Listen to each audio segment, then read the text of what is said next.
બોલો શ્રી કૃષ્ણ કનૈયા લાલ કી જય। દ્વારિકાધીશ કી જય। करारविन्दे न पदारविन्दम्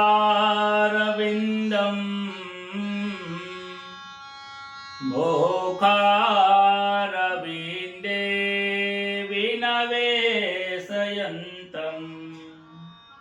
वटस्य पतरस्य पुटे शयानम् बालं मुकुन्दं मनसा स्मरामि। सच्चिदानन्दरूपाय विश्वोत्पत्त्यादिहेतवे तापत्रय विनाशाय श्रीकृष्णाय वयं नमः।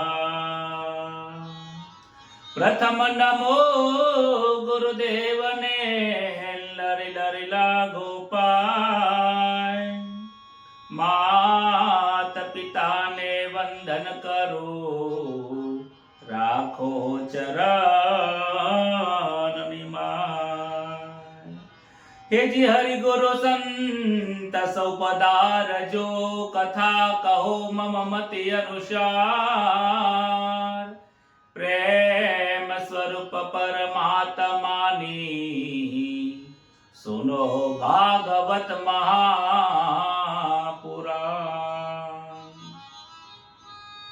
मंगल दिवस याजनो मंगल सौनो थाय। सौ संतो हरि भगतो ने दास जय सना प्रणाम। सौ संतो हरि भगतो ने दास जय सना कोटि प्रणाम।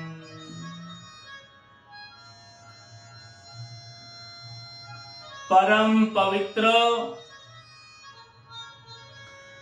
એવું જે પરમાત્માનું નામ છે, જે આદિ મધ્ય અને અંત સ્વરૂપ છે, જે અનાદિ કાળથી સત્ય સ્વરૂપ છે, જે ચૈતન્ય સ્વરૂપ પરમાત્માનું નામ આપ સૌના હૃદય કમળની અંદર જે બિરાજમાન છે, જેનાથી આ કથા થઈ શકે છે, જેનાથી આ કથા સંભળાય છે, એવો આનંદ ચૈતન્ય સ્વરૂપ પરમાત્મા આપ સૌના ચરણમાં, આપ સૌના હૃદયમાં જે બિરાજમાન છે, એમને હું બે હાથ જોડીને કર જોડીને વંદન કરું છું। પરમાત્માનું નામ ગમે તેવો પાપીમાં પાપી વ્યક્તિ કેમ ના હોય, એને અમર કરી નાખે છે। આ ભાગવતની કથા 24 અવતારોની કથા છે। ભગવાનના એક એક અવતારોને જો મહિમા જે આપણે ગાવા જઈએ તો આપણા હૃદયની અંદર પણ પ્રેમ જાગી જાય છે। આ ભાગવત પ્રેમની કથા છે, પ્રેમ સ્વરૂપ પરમાત્માની કથા છે। અને એ પ્રેમ સ્વરૂપ પરમાત્માની કથામાં પ્રવેશ મેળવવો હોય તો એની પહેલા મર્યાદાની બહુ જરૂર છે। મર્યાદા પુરુષોત્તમ શ્રી રામજીનો જન્મની કથા પહેલા આવે છે, ત્યારબાદ શ્રી કૃષ્ણની લીલા હોય છે। કહે છે કે રામજીની લીલાને સમજવું ખૂબ સરળ છે, રામજીનું જીવન ખૂબ સરળ છે, રામજીએ જે ઉપદેશ આપ્યો છે એને સમજવો ખૂબ સહેલો છે।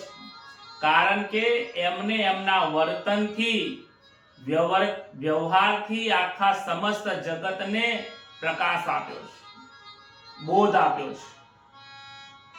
જ્યારે શ્રી કૃષ્ણની લીલા એમના નામ જેવું છે, એમના નામ જેવું અટપટું છે એવી એમની લીલા પણ અટપટી છે। માટે શ્રી કૃષ્ણની લીલાનો આ સામાન્ય મનુષ્યથી સમજાય એવું નથી. ભગવાનની જે લીલાઓ છે, શ્રી કૃષ્ણની 12 લીલાઓનું અનેક વર્ણન છે. જ્યારે રામજીની 12 લીલાનો મહિમા બહુ ઓછો છે, કારણ કે એમને બાળપણની અંદર પોતાના મા બાપને, માતા પિતાને કોઈ પરેશાન નથી કર્યા. ખૂબ મર્યાદાથી જીવન જીવ્યા છે. એ ચાહે છે કે શ્રી રામજી ચાહે છે કે મારાથી કોઈનો અપરાધ ન થવો જોઈએ. રામજી ચાહે છે કે મારાથી એવી કોઈ ભૂલ ન થાય જેના કારણે મારા રાજ્યના લોકો એ ભૂલને અનુસરે. પિતાજીએ 3 પત્ની રાખ્યા હતા. દશરથ રાજાને 3 પત્ની હતા, જેના કારણે એક આવો પ્રશ્ન ઉભો થયો અને રામજીને સીતાજીને વનમાં જવું પડ્યું અને આખી અયોધ્યાને તકલીફ પડી. રામજી પણ વિચારે છે કે મારે જીવનમાં એક જ પત્ની રાખવી છે અને મારે એક પત્ની રાખીને બધાને બોધ આપવો છે. આટલું એક વસ્તુનું એમને એમના જીવનમાં ખૂબ ધ્યાન રાખ્યું. ગઈકાલે કથામાં આપણે જોઈ ગયા, શ્રી રામજીનું પ્રાગટ્ય થયું છે. અનેક વર્ષો પછી, ઘણા વર્ષો પછી દશરથ રાજાના ઘરે 4 પુત્રોના જન્મ થયા છે. દશરથ રાજાની વૃદ્ધાવસ્થા છે. બાળકો આંગણામાં રમી રહ્યા છે. આનંદ સવાઈ રહ્યો છે. સુખનો કોઈ પાર નથી. અનેક પ્રકારનું સુખ ભોગવી રહ્યા છે. એમાંથી એક દિવસ ભરતજી કૌશલ્ય માતાની પાસે આવીને કહે છે કે મામા, આ રામજી અમે રમીએ છીએ એની અંદર ભૂલ કરે છે. કૌશલ્ય માતા કહે છે કે શું થયું? કે રામજી જાની જોઈને હારી જાય છે. આ રામને કહો કે જાની જોઈને હારી ન જાય. તારે કૌશલ્ય માતા પૂછે છે કે રામ તું આવું કેમ કરે છે? રમતમાં તો બધા ભાઈઓ સરખા જ હોય, એમાં હાર જીત ગમે તેની થાય, તમે જીતી જાઓ તો શું વાંધો છે? રામજી કહે છે કે માં, મને જીતવાનો મોહ નથી, પરંતુ જો હું જીતી જાઉં તો મારા ભાઈઓનો હાર થાય છે અને હું નથી ચાહતો હે માં મારા ભાઈઓની હાર થાય. મારા ભાઈની હારમાં મારી હાર છે, મારા ભાઈની જીતમાં જ મારી જીત છે. એમને જીતમાં મને આનંદ આવે છે માં. આવો 5 વર્ષનું બાળક બધા ભાઈઓની વચ્ચે આવો પ્રેમ ઉજાગર કરે છે. બાળપણમાં એમના જે બંધુઓનો જે પ્રેમ છે એ અનન્ય પ્રેમ છે. રામને લક્ષ્મણ વગર ન ચાલે, લક્ષ્મણને રામ વગર ન ચાલે. ભરત, શત્રુઘ્ન એમને પણ રામ લક્ષ્મણની વગર ચાલતું નથી.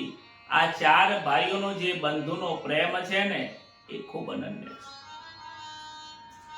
કહે છે કે રામજીની દિનચર્યા પણ બહુ મહિમા છે.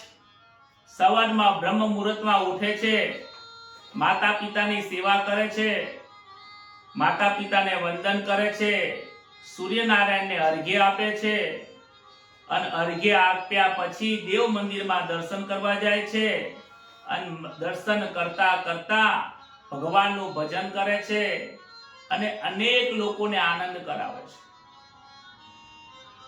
આમની દિનચર્યામાંથી આ જગતને બોધ આલે છે કે સવારમાં તમે વહેલા ઉઠી જાઓ. હું ઈશ્વર થઈને સવારે વહેલા ઉઠું છું. ઈશ્વર હોવા છતાં પણ મનુષ્યના જન્મ લીધા પછી પણ હું જો સૂર્યનારાયણને અર્ઘ્ય આપું છું તો આપ સૌ કેમ નથી આપતા? તમારે પણ સૂર્યનારાયણ પ્રત્યક્ષ દેવ છે, પૂજા કરવી જોઈએ, સંધ્યા કરવી જોઈએ.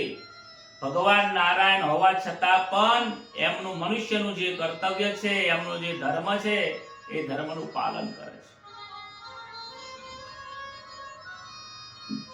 ત્યારબાદ રામજીને ગુરુકુળની અંદર ભણવા મોકલે છે. 4 ભાઈઓ ગુરુકુળની અંદર ભણવા જાય છે, આશ્રમમાં જાય છે. વશિષ્ઠ ઋષિના આશ્રમમાં જાય ત્યારે નાના મોટા કામ કરે છે. કહે છે કે દરેક બાળકોએ ગુરુના આશ્રમની અંદર અભ્યાસ કરવા જવું જોઈએ. અને ગુરુના આશ્રમની અંદર રાજા જેવું સુખ હોતું નથી. રાજાના પુત્રો હોવા છતાં પણ એક સાધુનું જીવન, એક સદ શિષ્યનું જીવન કેવું હોય છે? સરળ જીવન હોય છે. ગુરુજીની સેવા કરે, જંગલમાં લાકડા લેવા જાય, જાતે રસોઈ બનાવવાની, ભિક્ષા માટે ગામની અંદર જવાનું, જે આવે એમાંથી રસોઈ બનાવવાની, ગુરુજીના ચરણની સેવા કરવાની, જે પાઠ આપે એ પાઠની પણ તૈયારી કરવાની. ગુરુજીના ઉઠે છે એની પહેલા ઉઠી જાય અને ગુરુજીનું શયન થાય ત્યારબાદ શિષ્યો શયન કરે છે. આવું તો એમને ગુરુકુળની અંદર શીખડાવવામાં આવે છે. ગુરુકુળની અંદર 4 વેદોનું એમને ઘણું બધું જ્ઞાન પ્રાપ્ત કર્યું છે. ગુરુજીનો આશ્રમમાં અનેક પ્રકારનું જ્ઞાન પ્રાપ્ત કર્યા પછી 16 વર્ષની ઉંમરે એમને યાત્રાની શરૂઆત કરી છે. 16 વર્ષની ઉંમરે રામજીએ યાત્રા કરી છે, પૂરા ભારતમાં ભ્રમણ કર્યું. ભ્રમણ કરવાથી એમના જીવનમાં ઘણું બધું અનુભવ થયો છે, જ્ઞાન પ્રાપ્ત થયું છે. યાત્રા કર્યા બાદ અયોધ્યામાં આવે છે. અયોધ્યામાં આવ્યા બાદ રામજીને વૈરાગ્ય આવી જાય છે. આ સંસારમાં ફર્યો પણ સંસાર આ સ્વપ્નાવત છે. આ સંસાર જૂઠો છે.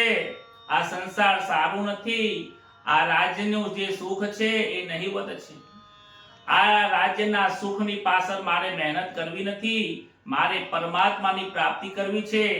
આવું એમને આજે રાજ્યનું સુખ નહિવત લાગે છે. આજે રાજ્યનું સુખ એમને તુચ્છ લાગે છે. આવું એમનું વૈરાગ્ય જોઈને જમીન ઉપર ઊંઘે છે. શયન કક્ષમાં શયનની પથારી સારી રીતે પાથરેલી છે, સુખ છે, સૈયાનું સુખ છે, પણ ત્યાં સૂતા નથી. નીચે દર્ભ પાથરીને રાજની અંદર સૂઈ જાય છે. કોઈના સાથે વાત કરતા નથી. રામજીને કોઈની જોડે વાત કરવું ગમતું નથી. આવો એમનો વ્યવહાર જોઈને દશરથ રાજાને દુખી થાય છે. ન જાણે કેમ રામજી આજકાલ સૂનમૂન બહુ રહે છે, બોલતા નથી, ચાલતા નથી.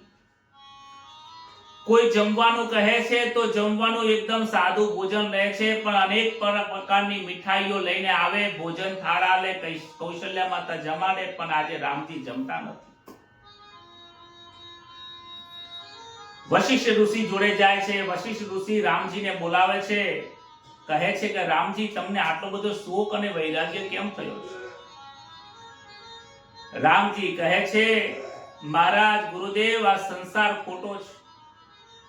આ સંસારમાં મારું મન લાગતું નથી. શું કરું હે મહારાજ? મને કંઈ કરો, મને સમજાતું નથી. આ સંસારનું સુખ મને ગમતું નથી. સંસારમાં મારું મન લાગતું નથી. આ રાજ્યનું સુખ, રાજ્યનું ભોગ જાણે મને કરડતું હોય ને એવું લાગે છે. મારે સંસારની બહાર જવું છે. મારે આ માયા છોડવી છે, મમતા છોડી દેવી છે. વશિષ્ઠ ઋષિ સમજાવે છે કે હે રામ, તમારી વાત સાચી છે, વૈરાગ્યની જરૂર છે, પણ આ સંસારને છોડીને તમે ક્યાં જશો? આ સંસારને છોડીને ક્યાં જશો? તમે જંગલમાં જશો, ત્યાં સંસાર તો હશે જ. આ શરીરના દેહ ધર્મો છે, એના જે કર્મ છે તો ભોગવવા જ પડશે. સવારમાં ઉઠશો, બપોરે ભૂખ લાગશે, શયન કરવા માટે, રહેવા માટે ઝૂંપડી જોઈશે, ભોજન કરવા માટે ફરફરાદી જોઈશે. આ દેહને જે જરૂરિયાત છે એ તો આપવી જ પડશે. કહે છે કે સંસારને છોડવાની જરૂર નથી, સંસારને મનમાંથી છોડવાનો છે. હે રામજી, તમે ભલે આ સુખ ભોગવો, રાજ્યમાં રહો, પરંતુ તમારા મનની અંદર રાજ્યની જે આસક્તિ છે એ છોડી દો. વૈરાગ્ય બહારથી જરૂર નથી, પરંતુ વૈરાગ્ય મનની જરૂર છે. સાધુ થવાની જરૂર નથી હે રામ, સરળ થવાની જરૂર છે. સાધુ થવાની જરૂર નથી, ઘરમાં રહીને શાંતિથી રહેવાની જરૂર છે. હે રામ, સહન કરવાની જરૂર છે. તમે મહાન સહનશીલ બનો, તમે સંતોષી બનો, તમે સરળ બનો. તમારી દ્રષ્ટિમાં ઈશ્વરનું સ્વરૂપ વિચારીને ત્યાં તમે ભગવાનના ભજન કરી શકો છો. કહે છે કે મોક્ષના દરવાજા જવું હોય તો 4 પ્રકારના ધર્મો કીધા છે. એક તો તમારા જીવનમાં શુભ ઈચ્છા રાખો.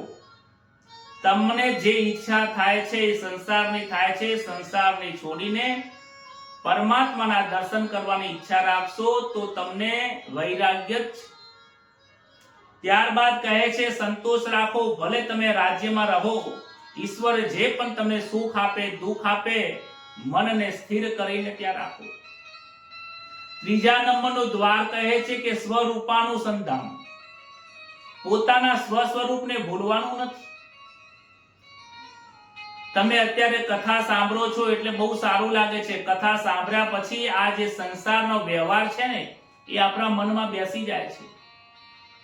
રામને કહે છે કે હે રામ, તમે તમારા સ્વ સ્વરૂપને ભૂલશો નહીં કે તમે કોણ છો, અને છેલ્લે સત્સંગથી દૂર જશો નહીં. સત્સંગને છોડશો નહીં, નકર સત્સંગ જે વ્યક્તિ છોડી દે છે એના અંદર કુસંગ આવી જાય છે. માટે સત્સંગની વારંવાર જરૂર છે. સાધુ અને સંતોના શરણે રહી સાચી વસ્તુ ખોરવા માટે એનો સંગ કરો.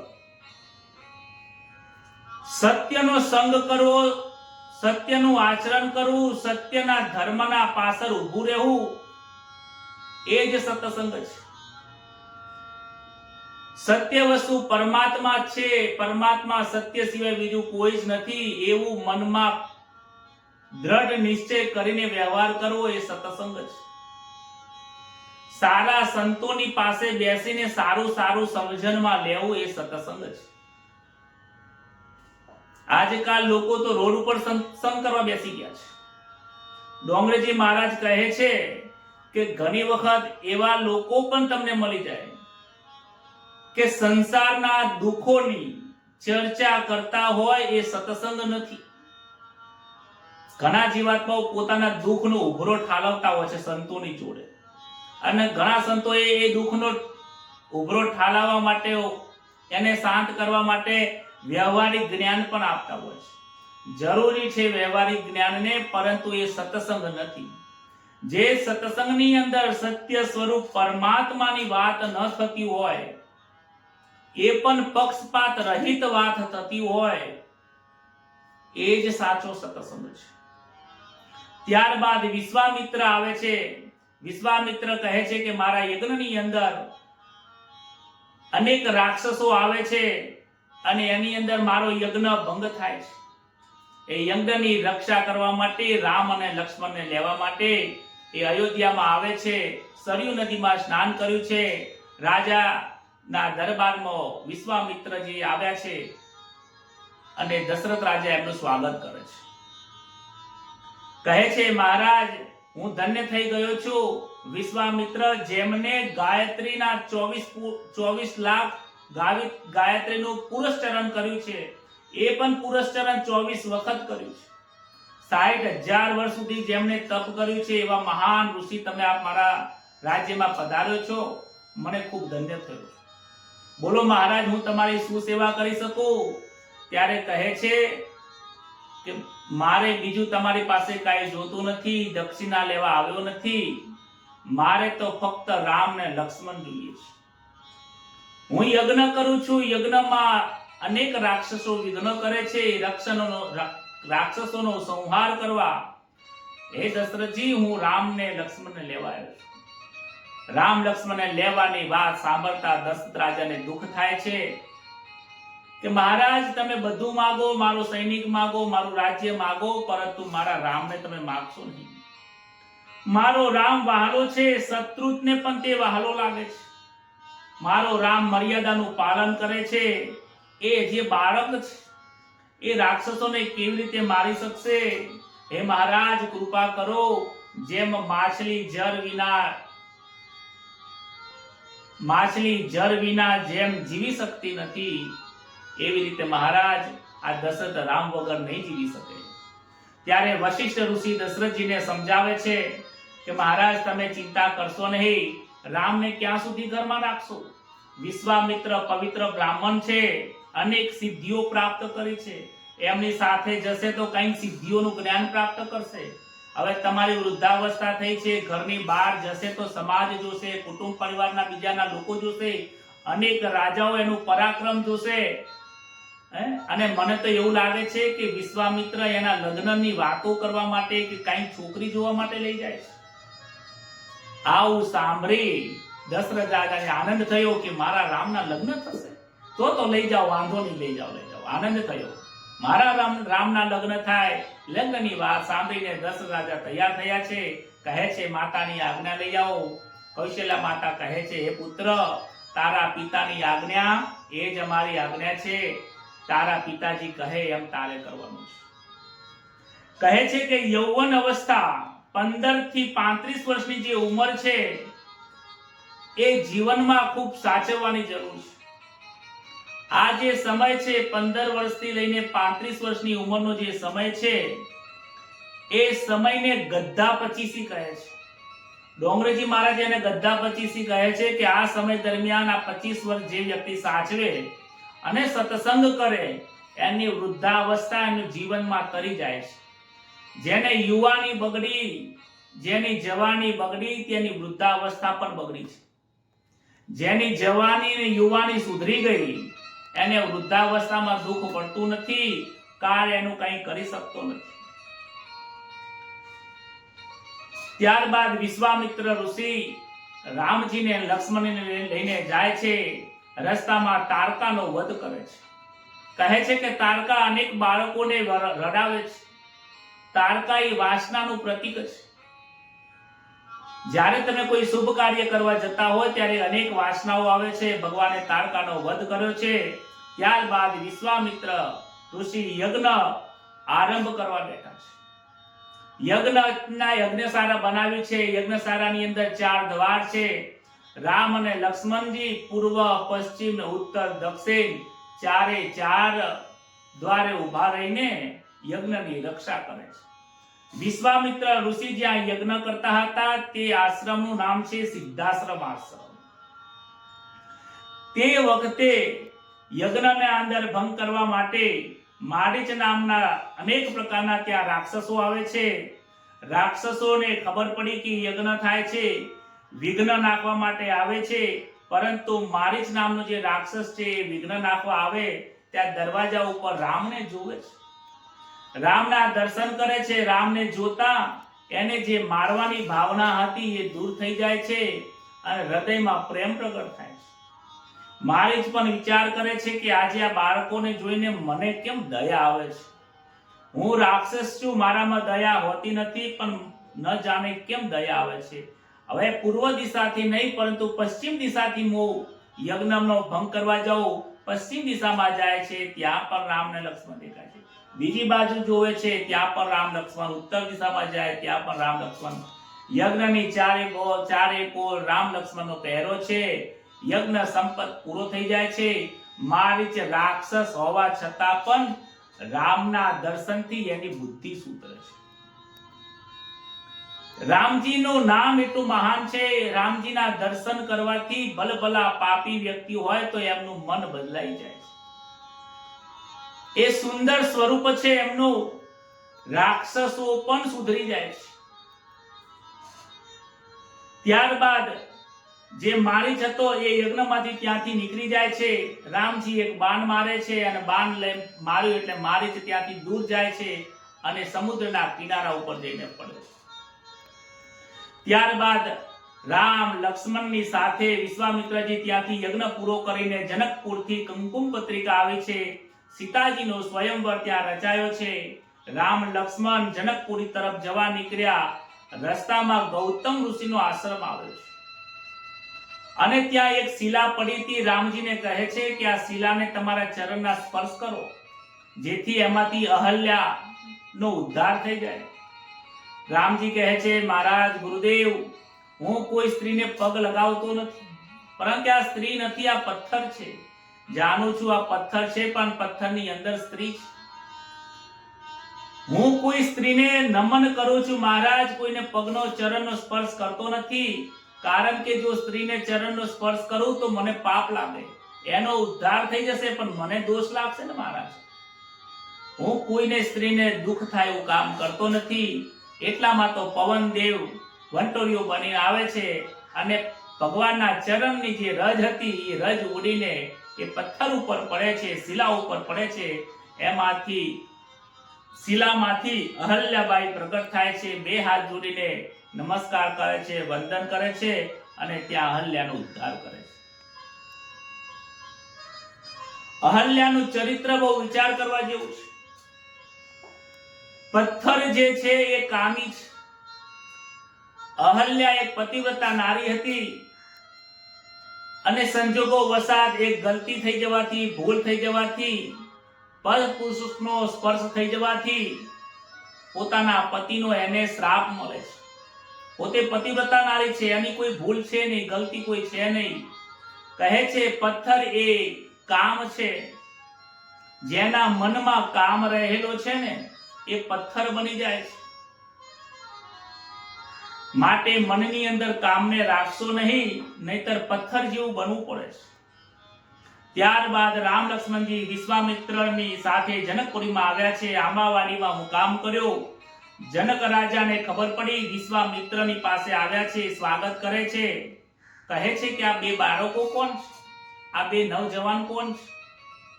કહે છે કે તમે જ ઓળખી લો, તમે જાણતા જશો કોણ છે. જનક રાજા કહે છે, બે હામ નજર બંને ઋષિકુમારોની સામે રામ અને લક્ષ્મણ સામું જોવે છે. એમની સામે, રામની સામે દ્રષ્ટિથી દ્રષ્ટિ મિલાવતા આજે જનક રાજાનું મન રામજી તરફ આકર્ષાયું છે. જનક રાજા મહાજ્ઞાની છે, સુખદેવજી જેવા રાજાને ત્યાં સત્સંગ કરવા આવે છે. જનક રાજા એટલા બધા જ્ઞાની પુરુષ હતા કે સુખદેવજી મહારાજ પણ એમની પાસે જ્ઞાન પ્રાપ્ત કરવા આવતા હતા અને એ પોતે વિદેહી કહેવાતા હતા. વિદેહી એટલા માટે કે એમને પોતાના દેહનું પણ ભાન નહોતું. એક વખત એમનો હાથ અગ્નિમાં પડ્યો હતો અને એમનું મન ભગવાનના ચિત્તમાં રમતું હતું. વિચાર કરો કે અગ્નિમાં હાથ પડ્યો હોય અને ભગવાનમાં મન કેવી રીતે લાગે. પરંતુ એ અગ્નિનો શરીરને સ્પર્શ થવા છતાં પણ એ અગ્નિ શરીરને બાળી નથી શકતી. એટલા માટે એમને વિદેહી કહેવામાં આવે છે. કહે છે કે મારું મન આ સંસારમાં ક્યાંય જતું નથી અને આજે આ બાળકને જોઈને મારું મન ત્યાં રચાય છે. આ રાજકુંવર નથી, આ ઋષિકુમારો પણ નથી, આ સાક્ષાત પરમાત્માનો અવતાર શ્રી રામજી છે. આજે જનક રાજા પણ એમને ઓળખી લે છે. વિચાર કરવા જેવું છે. સુખદેવજી મહારાજ કહે છે કે હે રાજન, જનક રાજા એટલા મહાન છે કે એમને પોતાના મન ઉપર કેટલો વિશ્વાસ છે કે મારું મન ઈશ્વર સિવાય કોઈની તાકાત નથી કે મને કોઈ ખેંચી શકે.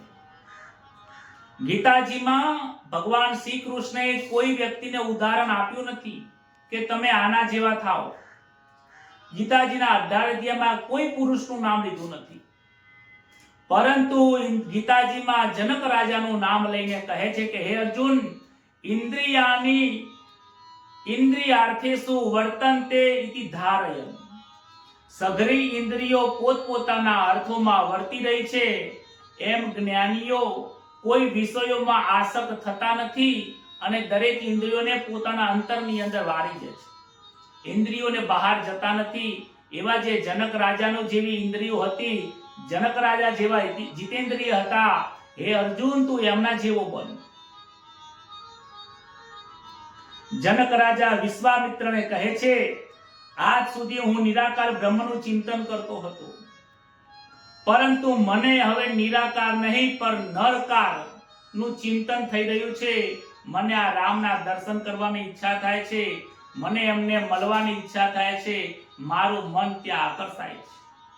જનક રાજાએ કર્મ દ્વારા પરમ સિદ્ધિને પ્રાપ્તિ કરી. રામ લક્ષ્મણ વિશ્વામિત્ર જનકપુરીની બહાર આંબાવાડીમાં ત્યાં જઈને રહ્યા છે. સાયંકાળ થયો, સંધ્યા કરે છે, વિશ્વામિત્રની સાથે સત્સંગ કરે છે અને બંને ભાઈ ગુરુના ચરણની સેવા કરે છે. વિશ્વામિત્રને આનંદ થયો કે મારા બે પુત્રો કેટલી સેવા કરે છે, ખૂબ આશીર્વાદ આપે છે. વિશ્વામિત્ર સૂઈ જાય છે. ત્યારબાદ રામજી આરામ કરવા જાય છે ત્યારે લક્ષ્મણ રામના ચરણની સેવા કરે છે. ચરણની સેવા કરતા કરતા આજે આંખમાંથી આંસુ વહી રહ્યા છે. રામજી જોવે છે કે હે લક્ષ્મણ કેમ રડે છે? કહે છે પ્રભુ આજે હું તમારા ચરણની સેવા મળે છે, તમારા લગ્ન થઈ જશે પછી મને તમારા ચરણની સેવા નહીં મળે. હું તમારા અંતઃપુરમાં નહીં આવી શકું, શયન કક્ષમાં નહીં આવી શકું, હું તમારા ચરણની સેવા મારા હાથમાંથી જતી રહેશે. રામજી કહે છે હે લક્ષ્મણ તું મને મારા પ્રાણથી પણ વહાલો છે. ગમે તે પરિસ્થિતિ થઈ જાય હે લક્ષ્મણ હું તને છોડવાનો નથી. તું મારા ચરણના સેવાની ચિંતા કરીશ નહીં. મારા લગ્ન પછી પણ તું મારા જમણા ચરણની સેવા કરજે અને ડાબા ચરણની સેવા સીતાજી કરશે. માટે તું ચિંતા કરીશ નહીં, તું મારી સાથે જ રહેવાનો છે. બીજો દિવસ થયો છે. રામ લક્ષ્મણ બંને જણ પૂજા માટે બગીચામાં જાય છે. બગીચામાં જઈને ફૂલ લે છે. ત્યાં અંબાજી માતાનું મંદિર છે, ત્યાં સીતાજી ત્યાં દર્શન કરવા આવ્યા છે. બે હાથ જોડીને સીતાજી વંદન કરે છે. હે પ્રભુ મને રામજી જેવા પતિ પ્રાપ્ત થાય એવી પ્રાર્થના કરું છું. આજે સીતાજી અને રામજીના એકબીજાને ત્યાં મિલન થાય છે, દર્શન થાય છે. રામ લક્ષ્મણ વિશ્વામિત્ર પાસે આવીને કહે છે કે ગુરુદેવ જેના આજે લગ્ન થવાના છે ને, સ્વયંવર થવાનો છે ને, એ કન્યા આજે ત્યાં મંદિરે આવી હતી. આજે અમે એમને જોઈ હતી. હૃદયમાં કપટ નથી. ગુરુજીને પણ કહી દીધું છે કે મહારાજ ગુરુદેવ આજે અમે સીતાને જોઈ છે. વિશ્વામિત્ર કહે છે બેટા હું બધું જાણું છું, મેં જાણી જોઈને તો તને મોકલ્યા હતા. કારણ કે સીતાજીને પણ ખબર પડવી જોઈએ કે સ્વયંવરમાં મારો રામ આવવાનો છે, મારો રામ કેટલો સુંદર છે ને, એટલા માટે તને મોકલ્યો હતો. રામને એક વખત જે કોઈ જોઈ લે છે ને એનું ચિંતન કરે છે. માટે સીતાજીએ કહ્યું કે માં મને આ રામજી પ્રાપ્ત થાય. મોટો મંડપ રચાયો છે, સ્વયંવર રચાયો. વિશ્વામિત્ર રામ લક્ષ્મણ સાથે પધાર્યા છે. જનકજીએ જાહેર કર્યું છે કે પરશુરામનું જે આ ધનુષ છે, જે શિવજીએ આપેલું હતું, એ મારા ઘરની અંદર વર્ષોથી રહ્યું છે. એ કોઈની 1000 રાજાઓ ભેગા થઈ જાય છતાં પણ એ ધનુષ્ય ઉપાડવાની કોઈની તાકાત નથી. અને મારી દીકરી જ્યારે 3 વર્ષની ઉંમરની હતી ત્યારે ઘોડો ઘોડો કરીને રમતી હતી. આજે હું જાહેર કરું છું કે જે આ ધનુષ્યને ઉઠાવી અને એની પ્રત્યંચા ચડાવશે એ રાજાની સાથે મારી દીકરીના લગ્ન થશે. ત્યારબાદ એ સમય ઉપર આકાશમાંથી રાવણ જઈ રહ્યો હતો. રાજાએ રાવણે કહ્યું કે આ નીચે સભામંડપ શાનો ગોઠવાયો છે? કે સ્વયંવર છે. કોનો? કે સીતાજીનો છે. તો આપણને આમંત્રણ નથી મળ્યું? તો આપણને ખ્યાલ નથી આમંત્રણ મળ્યું કે નથી મળ્યું. સીતાના સ્વયંવરમાં રાવણ આવે છે, ગુસ્સો કરે છે, ક્રોધ કરે છે. જનક રાજાને ન બોલવાનું બોલે છે કે તું મને જાણતો નથી, હું લંકાપતિ રાવણ છું. અભિમાનમાં ન બોલવાનું બોલે છે. આ શિવજીનો ધનુષ તોડવાની વાત કરો છો, તમને ખબર નથી મેં આખો કૈલાસ એક હાથે ઉપાડ્યો હતો. અરે મેં તો પાર્વતીને મારા ખભા ઉપર ઉપાડી નીકળી ગયો હતો. પાર્વતી માતા શિવજીને કહે છે મહારાજ પ્રભુ તમારા દીકરાને અભિમાન આવ્યું છે, તમારા શિષ્યને અભિમાન આવે છે, આનું અભિમાન ઉતારો એવું કંઈક કરો. કારણ કે અભિમાન મનુષ્યનો બહુ મોટો શત્રુ છે. કામ, ક્રોધ અને મદ કહેતા અભિમાન બહુ મોટો શત્રુ છે. રાવણમાં બહુ અભિમાન હતું. એટલા સાક્ષાત શિવજીનો ભક્ત હોવા છતાં પણ, વિદ્વાન બ્રાહ્મણ હોવા છતાં પણ, આખો કૈલાસ ઉઠાવવાની તાકાત હોવા છતાં પણ એનું મૃત્યુ થયું. વિચાર કરવા જેવું છે. એક અહંકાર, એક કામ એને મારી નાખે છે. ગણોને આજ્ઞા કરી છે. દરેક ગણો ધનુષ ઉપર આવીને બેસી ગયા છે. ધનુષનું એટલું બધું વજન વધી ગયું અને રાવણ તો ધનુષને પકડીને જેવું તોડવા માટે પ્રયત્ન કરે છે, પણ શું પ્રયત્ન કરે, એ ધનુષ ઉપડતું જ નથી. ખૂબ જોશ કરે છે. 10 મૂઢા ખોલી નાખ્યા છે. દશાનંદ બની ગયો અને બધા જ હાથોથી મહેનત કરે છે, પરંતુ ધનુષ ફૂટતું નથી. ત્યારબાદ ગનોએ ધક્કો માર્યો એટલે રાવણ પડી જાય છે, મસ્તક ઉપર વાગે છે, મોઢામાં લોહી નીકળે છે, શરમાઈ જાય છે, પોતાનું અપમાન થાય છે અને બોલ્યા ચાલ્યા વગર રાવણ ત્યાંથી નીકળી જાય છે. અનેક રાજાઓએ પ્રયત્ન કર્યા પણ કોઈ રાજા સફળ થતા નથી. જનક રાજાને દુઃખ થાય છે કે આ પૃથ્વી પર એવો કોઈ રાજા જ નથી, એવો કોઈ વ્યક્તિ નથી કે જે આ ધનુષને ઉપાડી શકે. લક્ષ્મણને ગુસ્સો આવે છે, રામજી શાંત કરે છે. સદગુરુ મહારાજ એટલે કે વિશ્વામિત્ર મહારાજ એમને આજ્ઞા કરે છે કે હે રામ, તમે જાઓ. રામજી ઊભા થયા છે, ગુરુ મહારાજને વંદન કર્યા છે, જનક રાજાને વંદન કર્યા છે. ભગવાન ઈષ્ટદેવ શિવજીને બે હાથ જોડીને વંદન કર્યા છે. જે ધનુષ છે ધનુષનું તેમને પ્રદક્ષિણા કરીને હાથ જોડ્યા છે. હાથ જોડ્યા પછી ધનુષને વંદન કરે છે. ધનુષ જેવું પકડ્યું છે, તરત જોરથી આકાશમાં જોરથી ચમકારો થયો છે.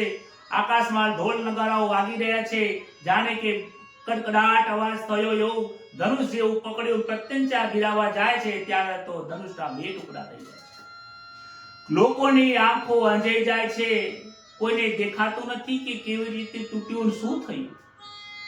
ત્યાં તો સીતાજી બહુ હરખાયા છે, હરખ થયો છે, જનક રાજાને હરખાયો છે. સીતાજી અહીંયા આયા અને ત્યાં આવીને વરમાળા પહેરાવા જાય છે.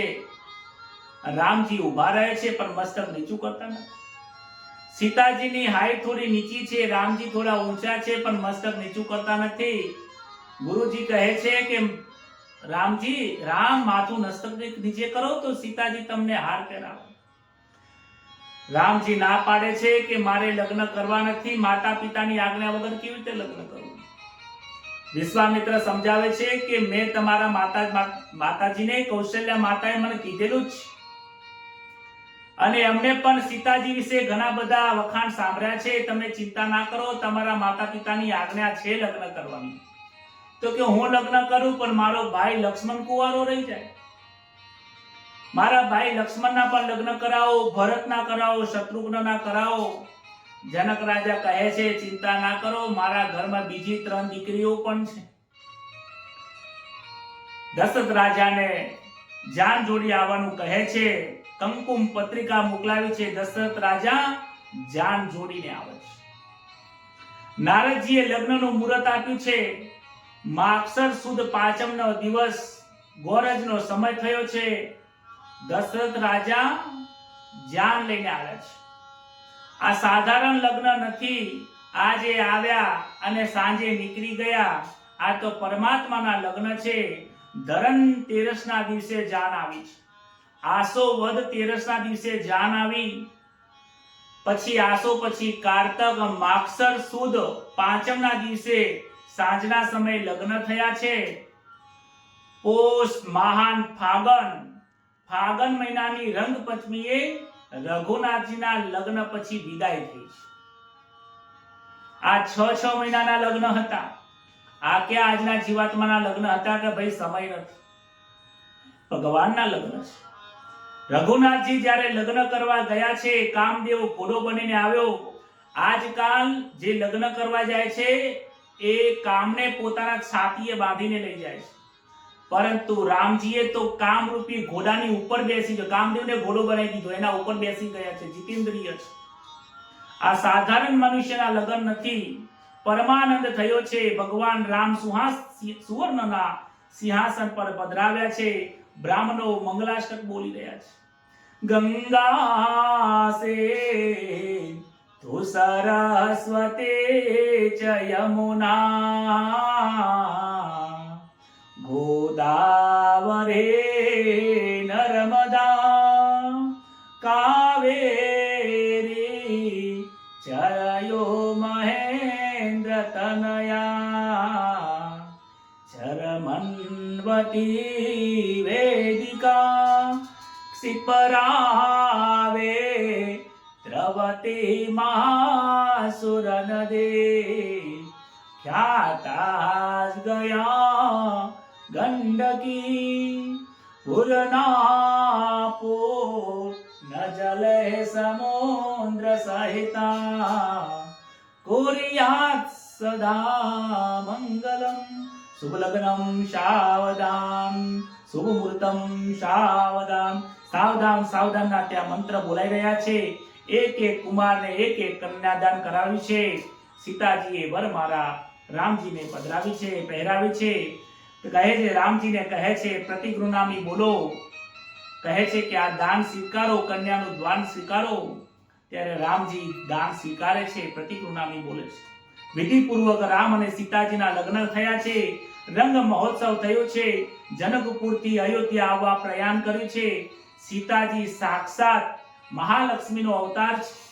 જનક પર છોડીને આજે અયોધ્યાની અંદર ચારે ભાઈઓ લગ્ન કરીને આવ્યા છે. માતા કૌશલ્યા વધાવે છે. અયોધ્યામાં આવ્યા પછી દશરથ રાજાએ ચારે રાણીઓને અને વહુને બધાને ભેગા કરીને બેસાડીને કહે છે, ત્રણે રાણી અને ચાર જે ઘરમાં નવ દંપતી આવે છે બધાને બેસાડીને કહે છે વધુ લડકની પરઘર આઈ રાજેયુ નયન પલકઈ નાઈ. આ નર વધુ આપણા ઘરમાં આવી છે, એને ખૂબ સાચવીને રાખજો. એમના આપણા ઘરમાં કોઈ દુઃખ ના પડે એનું ધ્યાન રાખજો. અરે એનાથી કોઈ ગલતી થઈ જાય તો એને સુધારવાનો પ્રયત્ન કરાવજો, પરનેત્ર એને બહુ ઠપકો આપતા નહીં. એમના જીવનનું સર્વસ્વ છોડીને આપણી સેવા કરવા માટે આપણા ઘરે આવે છે. જોજો આને કઈ કહેતા નહીં. જેમ તમારી આંખનું તમારી પાંપણો સાચવે છે, આંખની રક્ષા તમારી પાંપણ કરે છે ને, એવી રીતે આપણે આ વહુઓનું તમે રક્ષણ કરજો. અને જનક રાજાના ખૂબ વખાણ કરે છે. ઘરમાં જ્યારે નવી વહુ આવે ને ત્યારે એના પિયરના વખાણ કરો. પિયરના વિશે જેમ તેમ બોલશો નહીં, આવું હતું એમ બોલશો નહીં. એ દીકરીને જે ઘર છોડીને આવી છે ને એને દુઃખ થાય છે. આજના લોકોને ખબર પડતી નથી કે ઘરમાં વહુ આવે ત્યારે કેવું આચરણ કરાય. ઘરમાં નવું સદસ્ય આવે, આપણા જીવનનું બદલાઈ જવું જોઈએ, વર્તન બદલાવું જોઈએ. એના પિતાજીએ 20 વર્ષ સુધી એને પેટે પાટા બાંધીને આ દીકરીને મોટી કરી છે, કારણ કે તમને દાન આપવાની હતી. એ દીકરી આપણા ઘરમાં આવીને દુખી ન થાય એનું ખાસ તકેદારી રાખવી આપણી ફરજ છે. એકવાર દેવર્ષિ નારદ ભગવાનના રૂમમાં આવીને કહે છે, ભગવાન લીલા કરો, રાવણનો પ્રતાપ વધી ગયો છે. રામજી કહે છે, ચિંતા ન કરો, હવે મારો પણ સમય થઈ ગયો છે. કહે છે કે સમય જતા વાર લાગતી નથી. સુખ પછી દુઃખ ને દુઃખ પછી સુખ આવ્યા કરે છે. દશરથ રાજા રાજસિંહાસન પર બેઠા છે. મુગટ એક વખત નીચે થોડો હલી ગયો હતો. સૈનિકો દર્પણ લઈને આવ્યા, મુગટ સીધો કરવા જાય છે. જોવે છે તો અહીંયા સાઈડમાં વાળ સફેદ થઈ ગયા છે. વિચાર કરે છે કે હવે વૃદ્ધાવસ્થા પાકી ગઈ છે. હવે હું વૃદ્ધ થયો છું, ક્યાં સુધી ગાદીએ બેસું અને ગાદીની આશા રાખું. હવે મારે તો રામને ગાદીએ બેસાડવો છે. સર્વ ઈચ્છાઓનો અંત લાવવો છે. સર્વ ઈચ્છાઓનો ત્યાગ કરવો છે. પ્રભુનું ભજન કરવું છે. અને બધા મંત્રીઓને બોલાવીને મીટિંગ કરીને કહે છે કે આપણે રામને ગાદીએ બેસાડીએ તો કેવું છે. કારણ કે આજે દશરથ રાજાનું જે અયોધ્યા રાજ્ય છે એ પ્રજાતંત્ર રાજ્ય છે. પ્રજાને પૂછ્યા વગર કઈ કરાય નહીં, રાજા બદલાય નહીં.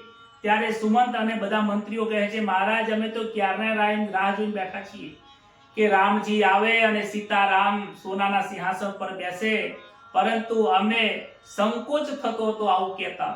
પણ તમે આજે અમારા મુખની વાત કરી છે.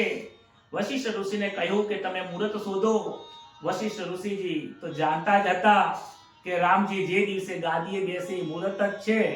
તમે ચિંતા કરશો નહીં, આવતીકાલનો દિવસ સારો જ છે, કાલે જ બેસાડી દો. રામજી જે દિવસે બેસે એ મુહૂર્ત. વશિષ્ઠ ઋષિએ આજ્ઞા કરી છે. આખું ગામ શણગાર્યું છે.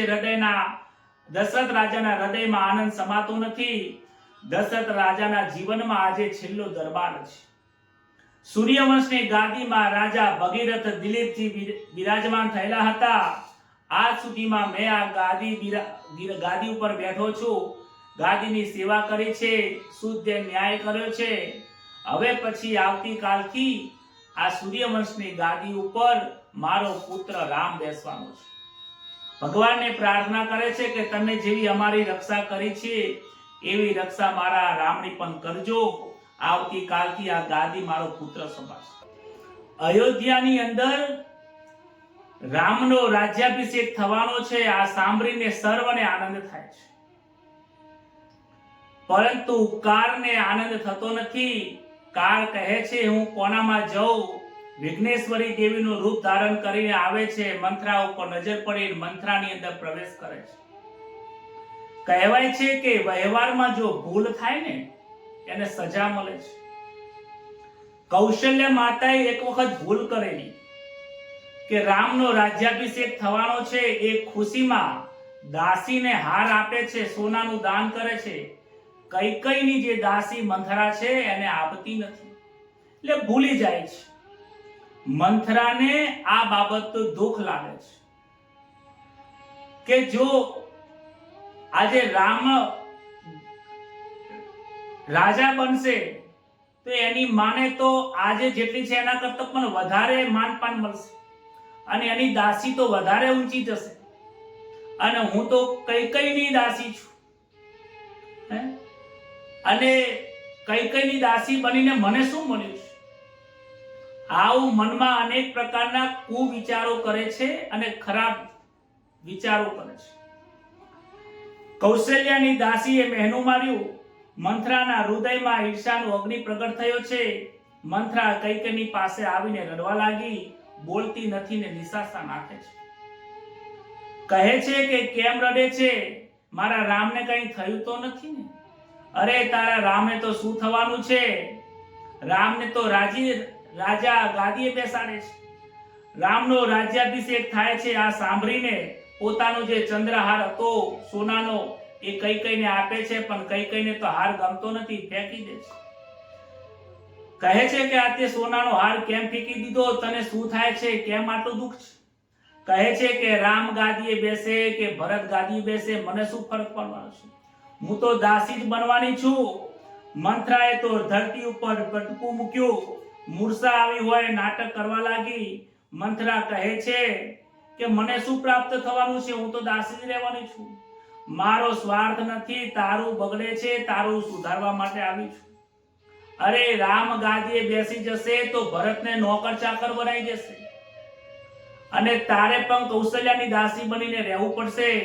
આવું ના બોલવાના શબ્દો બોલીને પોતાનું ઝેર છે એ કૈકેયીમાં નાખી રહી છે. કૈકેયી વિચાર કરે છે કે આજે મંથરા ક્યારે આવું કેમ કરે છે. મંથરાને સમજાવે છે કે ના મંથરા, આવું નથી, રામ ગાદી બેસે તો હું પણ ચાહું છું. એમ કરી મંથરાના માથા ઉપર હાથ ફેરવે છે. એ કુસંગનો સ્પર્શ થતા એના મનમાં પણ કુભાવ જાગવા લાગ્યો છે. મંથરા કહે છે મેં તારું એઠું ગાધું, એઠું પીધું, બને બોલતા બીક આવે છે. અરે તારાથી તારું ખરાબ થાય છે હું જોઈ શકતો નથી. કૈકેયી હવે તો વિચાર કર, તારે જે કરવું એ કરજે. મંથરા કૈકેયીને બહુ વાલી હતી, એટલા માટે મંથરાની વાત એ માની લે છે. કહે છે કે તમે જે વહાલું હોય તમે એની વાત માનો છો, પણ વિચાર કરજો કે એ સંગી છે કે કુસંગી છે.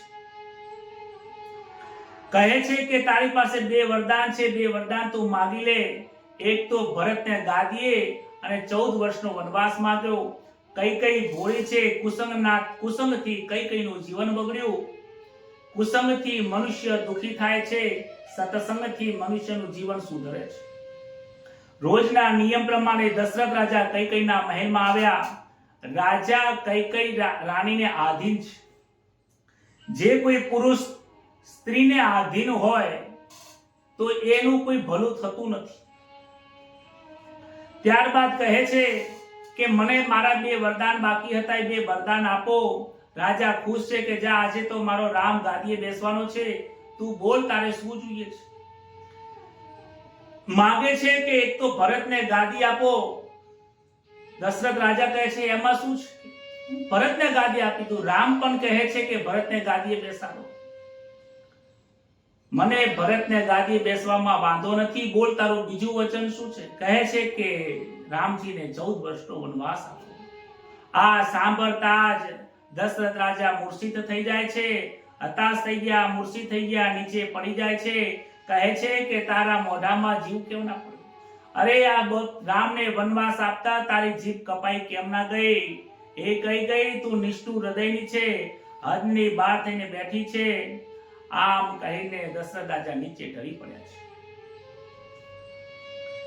ત્યારબાદ રામજી આવે છે. થોડો સમય થયો છે, મંત્રીઓ આવે છે, સૈનિકો આવ્યા છે અને બધા ઘરના લોકો ત્યાં ભેગા થયા છે. રામજી પિતાને સમજાવે છે,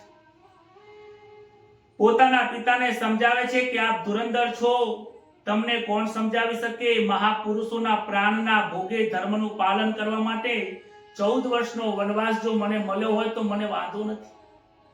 અરે હું પણ ચાહું છું પિતાજી. રામજી પણ કહે છે કે હું પણ ચાહું છું ભરતજી ગાદીએ બેસે. અને 14 વર્ષનો વનવાસ છે. માતાજીએ મારા કલ્યાણ માટે વાત કરી છે. કૈકેયીને મારા પ્રત્યે બહુ પ્રેમ છે. હું વનમાં જઈશ, અનેક ઋષિઓના સેવા કરીશ અને મને ઘણું બધું ત્યાં પ્રાપ્ત થશે, સત્સંગ મળશે. રામજી આશ્વાસન આપ્યું છે. દશરથજી કંઈ બોલતા નથી, રામ રામ બોલે છે, આંખોમાંથી આંસુ નીકળે છે. દશરથ વંદન કરીને રામજી કૌશલ્યા માતાના વંદન કરવા જાય છે. કૈકેયીના મનમાં ભલે વિષમતા હોય, હે રામ, મારા મનમાં સમતા છે. તમારા પિતાજીના વચન પાલન કરવા માટે તમારે જેમ યોગ્ય લાગે એમ કરી શકો છો.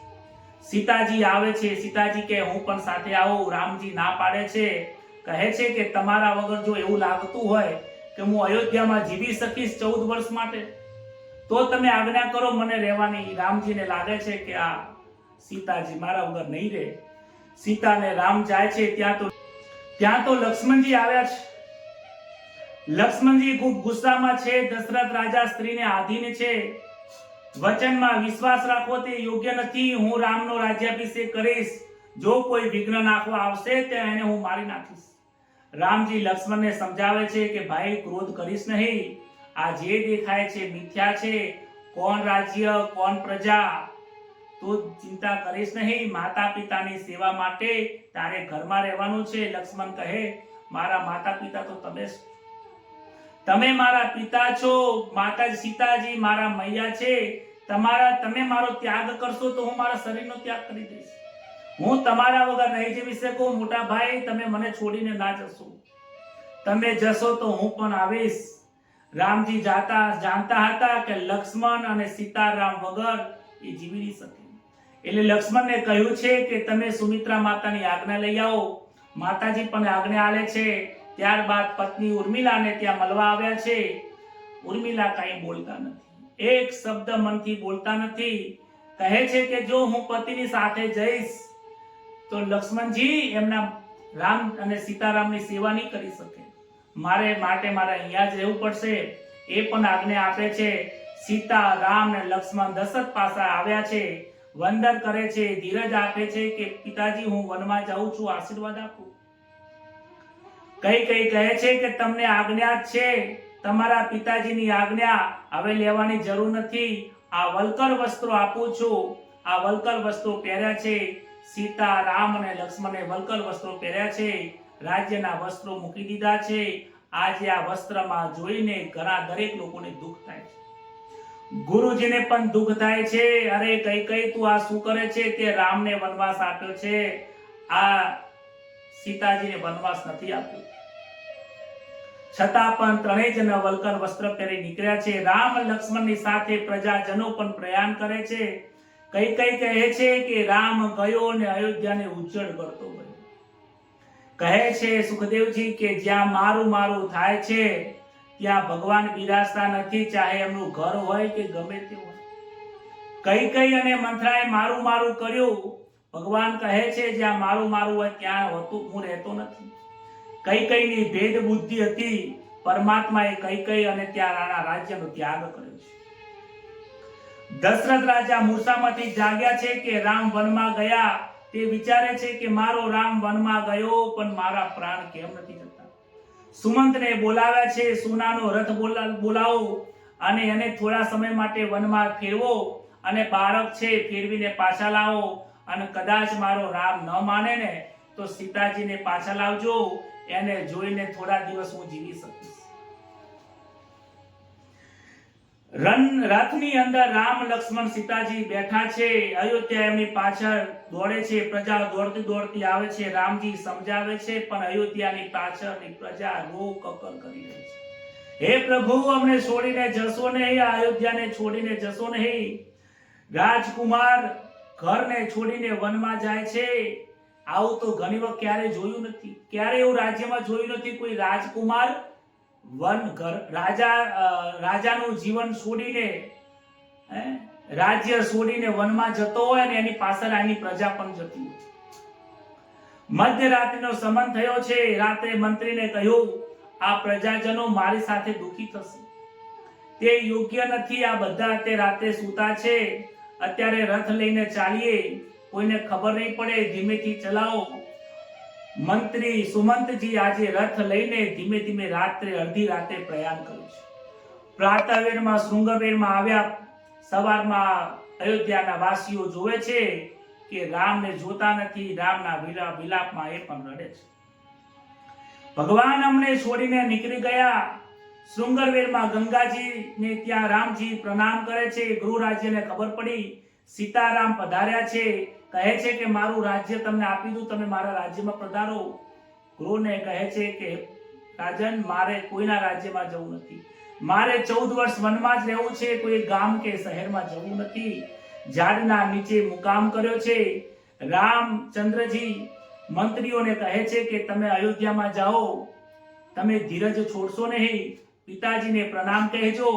કહે છે કે સીતાજીને મોકલો. પિતાજીએ કહ્યું છે કે સીતાજીને લેતા આવજો. સીતાજી કહે છે, મહારાજ, જ્યાં મારા પતિ હોય ને ત્યાં જ પતિને રહેવાનું.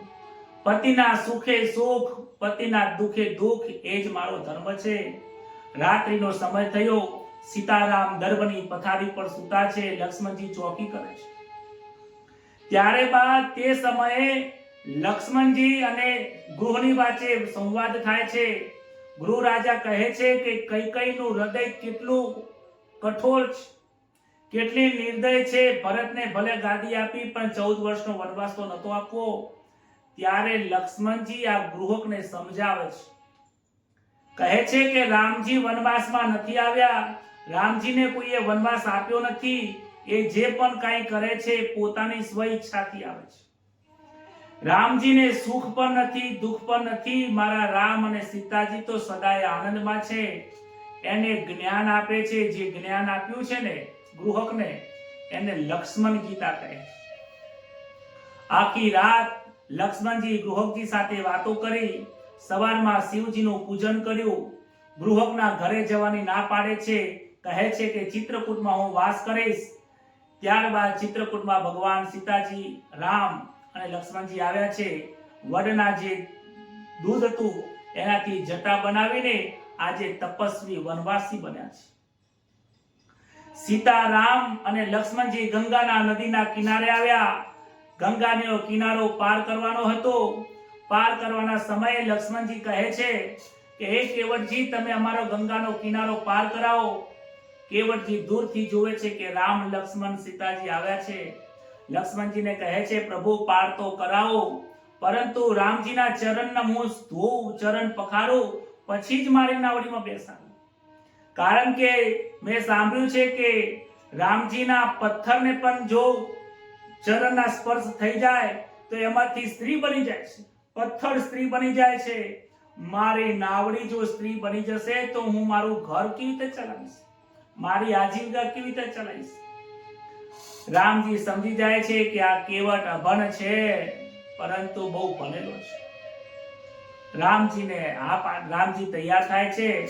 કહે છે, પગ મને ધોવા દ્યો રઘુરાઈ, પગ મને ધોવા દ્યો રઘુરાઈ, છક મને પડ્યો મનમાં, પગ મને ધોવા દ્યો, પગ મને ધોવા દો પ્રભુ, નહીતર મારી આ લાકડાની નાવ સ્ત્રી બની જશે.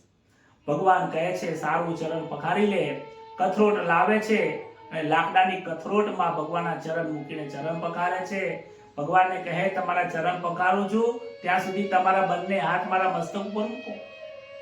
ભગવાન વિચાર કરે છે કે આ માણસો ભણેલો નથી પણ કેટલો હોશિયાર છે. ત્રિલોકના નાથને કહે છે કે તમારા 10 હાથ, આ તમારા જે હાથ છે બધા 2 હાથ મારા મસ્તક ઉપર મૂકો. ભગવાન બંને હાથ એના પર મૂકે છે. કહે છે, અભન કેરો યાદ રાખે, ભણેલા ભૂલી જાય, પગ મને ધોવા દો રઘુજા. આ ભણશે છતાં યાદ કેટલું રાખે છે, કેટલું યાદ છે કે આ ત્રિલોકનો નાથ છે, એમના ચરણ પખારું, હું મારું કલ્યાણ થઈ. કેવટજીએ ચરણ પખાર્યા છે, ત્યારબાદ ગંગાના નદીના પેલી બાજુ ઉતારે છે. રામજીના મનમાં સંકોચ થાય છે, સંકોચ થાય છે કે કેવટને કહે છે કાંઈક આપવા માટે મારી પાસે કાંઈ છે નહીં, ભગવાનની મસ્તક નીચે છે.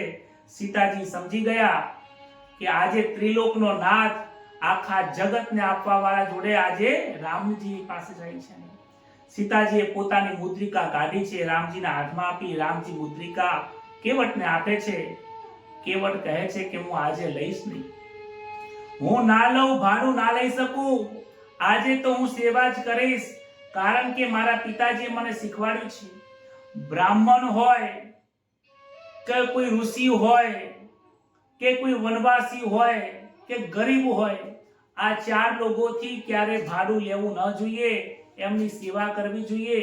આજે તમે રાજાના પુત્ર નહીં, આજે તમે રાજ્યમાંથી નહીં, પરંતુ આજે તમે વનવાસી તપસ્વી બનીને આવ્યા છો, માટે પ્રભુ હું નહીં લઈ શકું.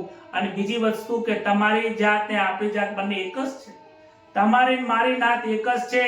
તમે આ સંસાર રૂપી સાગરને તરાવવા વાળા છો, અને હું આ ગંગાનો સાગર તરાવું છું. પ્રભુ આપણે બંને તો એક જ ભાઈઓ જ છીએ, ભાઈઓમાં થોડું ભાડું લેવાનું હોય. કેટલો ભણેલો છે. ભગવાનના દર્શન થયા છે અને કેવટની ત્યાં મુક્તિ થાય છે. કહે છે આજે તો હું નહીં લઉં, પણ જ્યારે તમે પ્રભુ 14 વર્ષ વનવાસ પૂર્ણ કરીને તમે આવો ત્યારે તમારી ઈચ્છા હોય મને આપજો, આજે તમારી પાસેથી નહીં લઉં. ત્યારબાદ રામ, લક્ષ્મણ, સીતાજી આગળ ચાલે છે.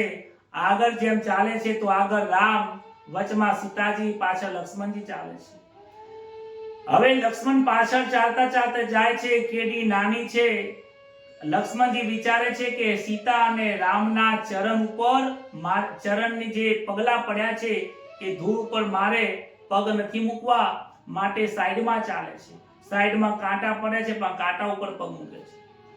રામજીને ખબર પડી એટલે ચાલવાની રીત બદલી નાખે છે. લક્ષ્મણને કહે છે કે હે લક્ષ્મણ, તું આગળ ચાલ, વચમાં સીતાજી ચાલશે, પાછળ હું ચાલીશ. ચાલતા ચાલતા ચાલતા આગળ જાય છે. કહે છે ભગવાન સૌનું ધ્યાન રાખે છે, ભગવાન પોતાના સેવકનું ધ્યાન રાખે છે, એટલા માટે આ રીત બદલી છે. આપણને આમાંથી સમજાવે છે. ત્યારબાદ એક રાત્રિએ ભગવાનને મુકામ કર્યો છે. બીજા દિવસે રામજીએ ભારદ્વાજ ઋષિના આશ્રમમાં ગયા છે. ત્યારબાદ વાલ્મીકીજીના ઋષિના આશ્રમમાં ગયા અને ત્યાં જઈને રાત્રે સત્સંગ કર્યો છે. અનેક લોકો ત્યાં આવીને બેસે છે, સત્સંગ કરે છે. અને સત્સંગ કરીને રાત્રે વાલ્મીકજી પોતાની જૂની વાતોને યાદ કરે છે. મહારાજ, નારદજી આવ્યા હતા, મને તમારા નામનો એક ઉપદેશ આપેલો, રામ રામ કરવાનું.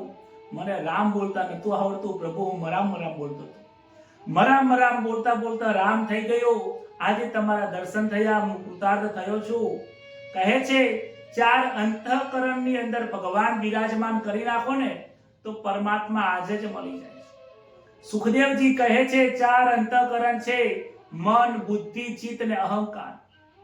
મનથી ભગવાનનું ચિંતન કરવામાં આવે, મનથી ભગવાનની ઈચ્છા કરવામાં આવે કે મારે પ્રભુને પ્રાપ્તિ કરવી છે. પ્રભુની પ્રાપ્તિ કરવા માટે ચિંતન કરવામાં આવે. બુદ્ધિ પણ તમારી ભગવાનની સાથે જ હોય. વિચારો, નિર્ણય બુદ્ધિ આપે છે. તમારો નિર્ણય પણ ભગવાનની પ્રાપ્તિ કરવા માટે દ્રઢ હોય.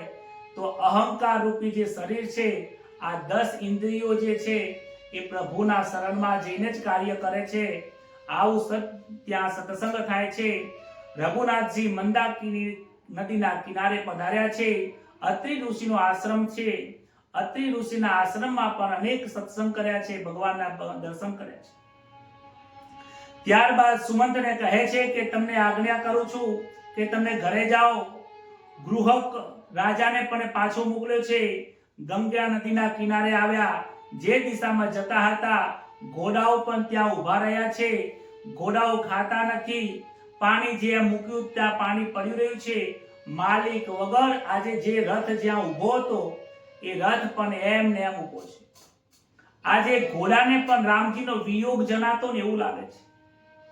ગૃહ મંત્રી સુમંત ઘરે આવે છે, રાત્રિના સમય આવે છે, વિચાર કરે છે જો હું દિવસે જઈશ ને તો અયોધ્યાના વાસી રામજીના સમાચાર પૂછશે તો હું જવાબ શું આપીશ.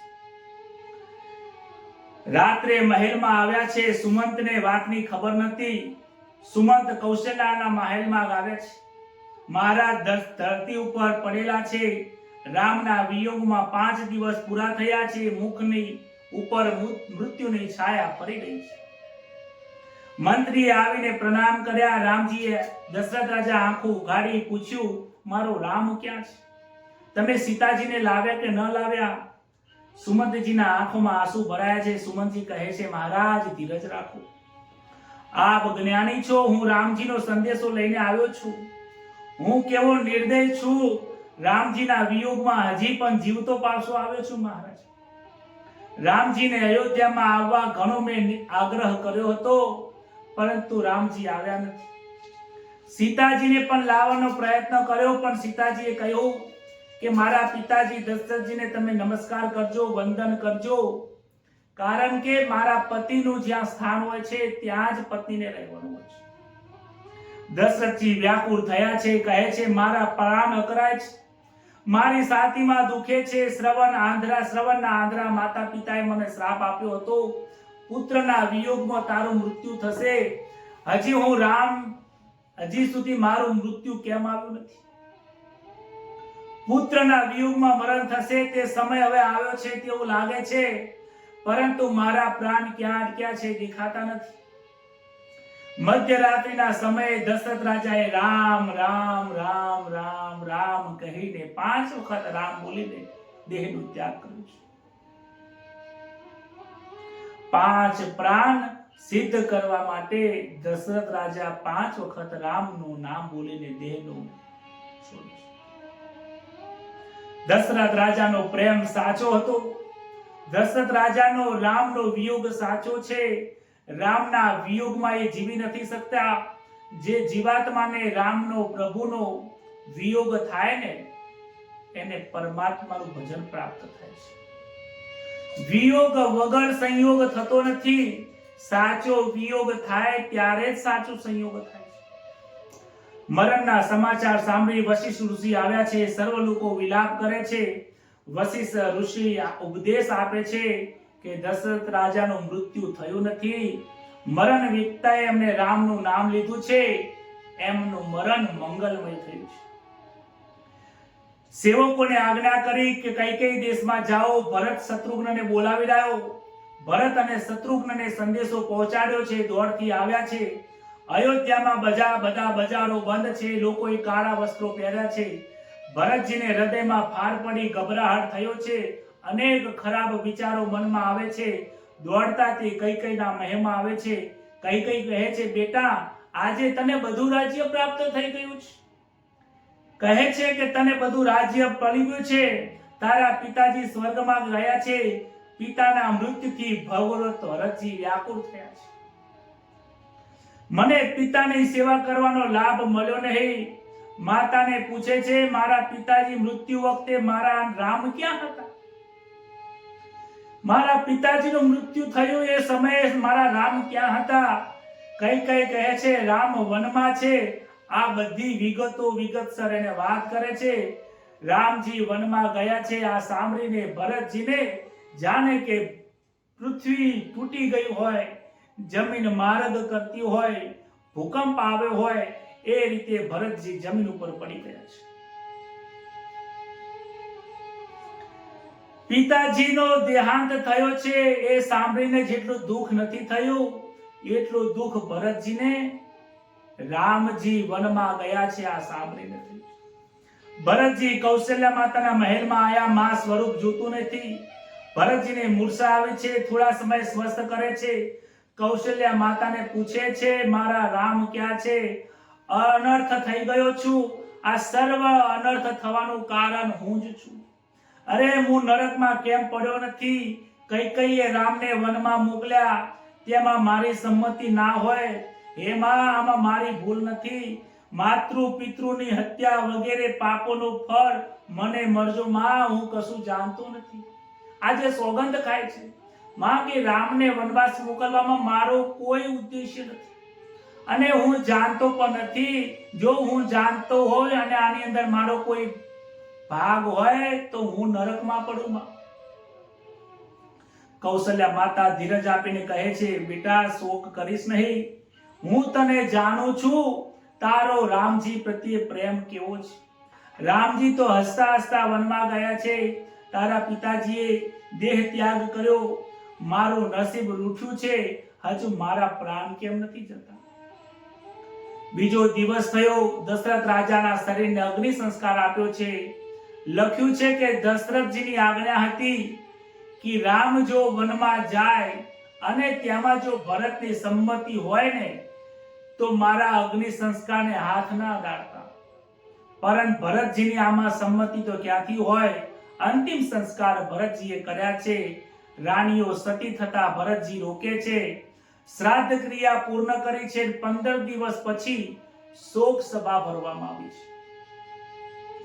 વશિષ્ઠજીનું ભાષણ થયું છે. રાજા દશરથજી અને રામના અત્યંત વખાણ કર્યા છે. કહે છે કે ભરતજીને રાજ્ય ગાદીએ બેસાડવાની દશરથ રાજા વાત કરીને ગયા છે. ભરતજી રાજા થવાની ના પાડે છે.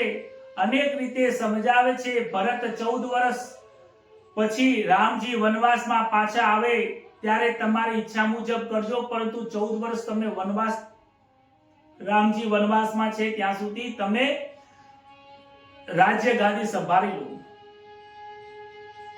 ભરતજી ચોધારે આંસુ રડે છે. આંખોમાં આંસુ માતા નથી. ભરતજી ઊભા થયા છે, માતાને વંદન કરે છે, ગુરુને વંદન કરે છે. આજે ભરતજીનું ભાષણ, સુંદર ભાષણ થાય છે. અયોધ્યાની પ્રજા સાંભળવા બેઠી છે કે આજે ભરતજી શું બોલે છે. કહે છે કે ગુરુદેવની આજ્ઞા અને માતાની આજ્ઞાનું પાલન કરવું એ મારો ધર્મ છે. બધાની ઈચ્છા છે કે મારો રાજ્યાભિષેક થવો પડે. આજે નાનો છું છતાં સામે બોલું છું, મને માફ કરજો. મારે બધા લોકોને એટલું પૂછવું છે કે માને ગાદીએ બેસાડવાથી અયોધ્યાનું કલ્યાણ થઈ જવાનું છે. મેં મારા મનથી નિશ્ચય કર્યો છે કે રામજીની સેવા કરવાથી કલ્યાણ થાય છે. મને ગાદીએ બેસાડવાથી કલ્યાણ નહીં થાય. સેવા એ મારું જીવન છે. રામજી વગર મારું જીવન અધૂરું છે. પિતાજી સ્વર્ગમાં ગયા, રામજી વનમાં ગયા. મારો રાજ્યાભિષેક કરવાથી શું હું સુખી થઈશ? શું તમે સુખી થશો? હવે અનર્થનું કારણ હું જ છું. આ જગતમાં મારો જન્મ ન થયો તો સારું હતું. મને આજે કૈકેયીની માતાનો પુત્ર કહેતા મને શરમ આવે છે. હું ગાદીને લાયક નથી. હું બધાને વિનંતી કરું છું કે આવતીકાલે હું રામને મળવા જાઉં છું. મને આજ્ઞા આપો, આશીર્વાદ આપો કે હું રામને મલાઈને પાછો લાવું. બધા લોકો કહે છે કે તમે જાઓ તો અમને પણ સાથે લેતા જાઓ. ભરતજી કહે છે કે રામજીને મળવામાં રોકનાર હું કોણ છું? આવતીકાલે હું સવારે જવાનો છું. જેને જેને આવું એ બધા તૈયાર થઈ જજો. ભરતજીની અતિશય વ્યાકુળતાના કારણે બધાની આંખમાંથી આંસુ આવે છે અને વિચારે છે, કહે છે કે ભરતજી સાચા છે. પ્રાતઃકાળમાં આંગણામાં ભીડ થઈ ગઈ છે. સીતા રામ અયોધ્યામાં પાછા આવશે. ભરતજીએ હુકમ કર્યો છે, જેને આવવું એ આવી શકે છે. બધા લોકો તૈયાર થયા છે, નીકળ્યા છે. વશિષ્ઠ ઋષિ, અરુંધતી પણ આવ્યા છે. કૈકેયીનો પણ આજે સ્વભાવ થોડો સુધરે એવું લાગે છે. કૈકેયી કે છે મારે પણ આવવું છે. ભરતજી એને ના નથી પાડી શકતા. ભરતજીને સુવર્ણનો રથ તૈયાર કર્યો. રથમાં બેસવાની ના પાડે છે. કહે છે તમે બધા બેસો, હું ચાલતો ચાલતો આવીશ.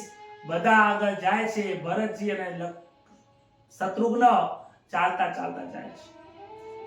રસ્તામાં ગૃહકના મનમાં એવો ભાવ જાગ્યો, સામેથી પાર થઈને અમે જીવીએ છીએ. ભરત અમે ગંગા પાર નહીં ઉતરવા દઈએ. ગૃહકના ભીલ લોકોને એવું ખબર પડી કે આ ભરતજી રામજીની સામે યુદ્ધ કરવા માટે આવે છે, કારણ કે બધાને સાથે લઈ જાય છે.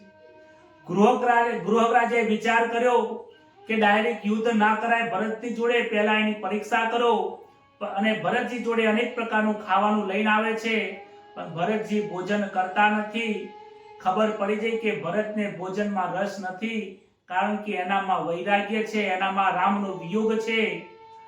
વિયોગ થવાથી ભરતજીને સમજાવીને પોતાના આશ્રમમાં લાવે છે. ગૃહોને બધાની સાથે બેઠા બેઠા છે, કહે છે કે સીસમના ઝાડ નીચે રામજીએ અહીંયા આરામ કર્યો હતો. ભરતજી દોડીને ત્યાં સીસમના ઝાડને પેટી પડ્યા છે કે મારા રામ અહીંયા બિરાજમાન હતા. દર્ભની પથારીને મસ્તક લગાવે છે. ભરતનું હૃદય ભરાયું છે. શ્રી રામ જેના પતિ છે સીતાજી, રામજીને સીતાજીને મારા કારણે આ દુઃખ પ્રાપ્ત થયું છે. વશિષ્ઠજી સમજી ગયા કે ભરતજીનો પ્રેમ ખૂબ અનન્ય છે. પગમાં જોડા પહેર્યા નથી, માથે છત્રી નથી, આકાશમાં તડકો પડી રહ્યો છે. ભરતજીના કોમળ કોમળ પગ છે, પગમાં ફોલ્લા પડ્યા છે. ભરતજીને ભાન નથી. ભરતજી તો રામજીના ભગવાનનું નામ લેવામાં રામજીના રામ રામ બોલતા બોલતા તન્મય થયા છે. અનેક ઋષિઓના ત્યાં આશ્રમ આવ્યા છે. ઋષિઓના આશ્રમમાં બધાને મળતા મળતા રસ્તો શોધતા શોધતા આગળ નીકળે છે. ભરતજી ભારદ્વાજ ઋષિ ભરતજીને કહે છે રાક્ષસોનો સંહાર કરવા રામજી લીલા કરી રહ્યા છે, માટે શોક કરશો નહીં.